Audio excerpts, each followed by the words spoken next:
I'm really proud that we've been given this opportunity on the Isle of Wight. I think we're a really good test base.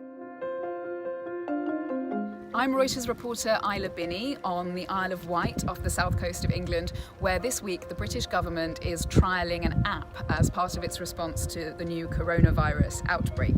We're being used down here to try and iron out any of the usual bugs, glitches and errors that you do find with any new project or new software. The idea of this app will be that it traces contacts between people who may be suspected to have symptoms of the disease. So we have downloaded the app on this phone, and in order to download it we were asked to put in the beginning of the postcode. Presumably that means that it can tell that we are on the island at the moment.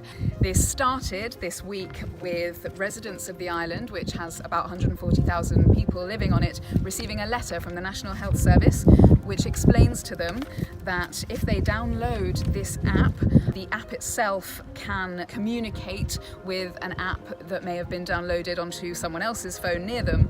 If they then report coronavirus symptoms to the app, the idea is that that message gets back to anyone else that these people have been in contact with.